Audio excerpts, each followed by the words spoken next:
The food system affects all parts of our society and all parts of our humanity even. It's not appropriate for only farmers to be fighting this fight and trying to improve the food system and make it more resilient. It affects everybody in so many different ways that we need people working in various different segments of society, in healthcare and in education especially, to be allies and to come to a common understanding of the issues so that we can move forward with a collective voice.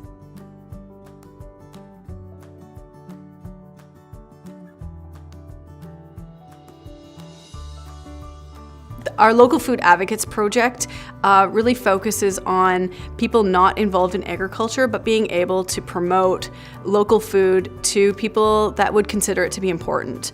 Food grown in Canada and grown by our community members is healthy, it supports local economies, and helps create relationships.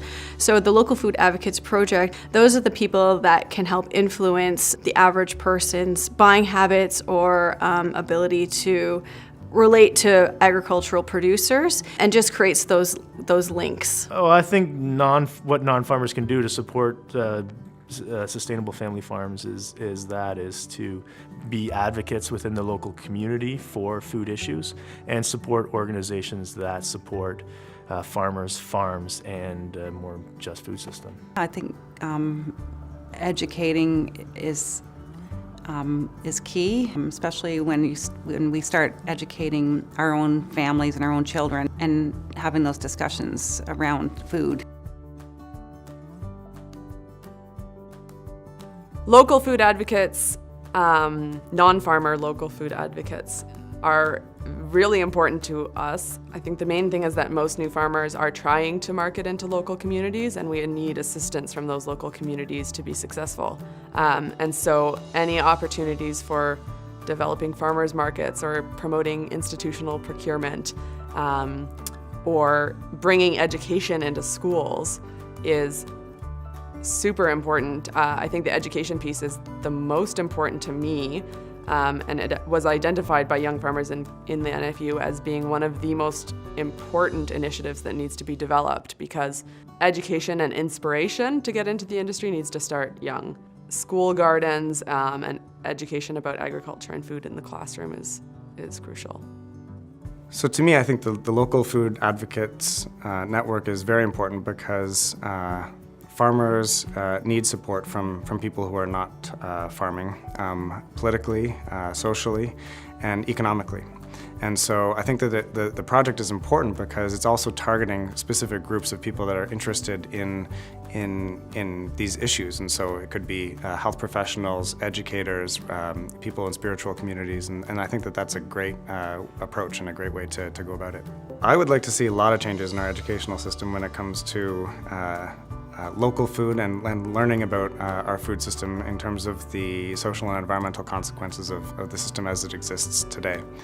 And I think that this could start right within the primary school education. I think that people in high school could be doing sort of an agricultural service and visiting farms and sort of learning by working there, doing co-ops and that kind of thing that exist already, but not necessarily within agriculture.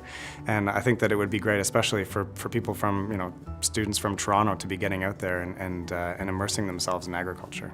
More and more, I can speak mostly for the United Church of Canada, but I'm also aware that other churches, all of their congregations are learning more and more about the value of local food.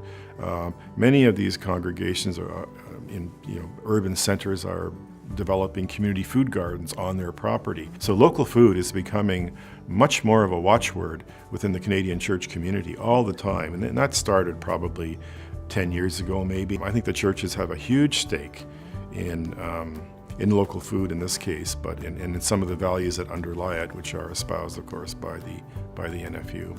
If we don't care for Mother Earth, we don't care for ourselves. If we despoil Mother Earth, we despoil ourselves, and everything falls apart. So to treat Mother Earth with respect is to recognize the integrity of Mother Earth, the integrity of creation, and to do everything in our power as humans to preserve and to respect and to preserve that integrity. Farmers make up about 1% of the Canadian population, and so our political influence is somewhat limited, but by identifying the shared interests that we have with all of these other segments of the population, we can really build a more powerful political movement.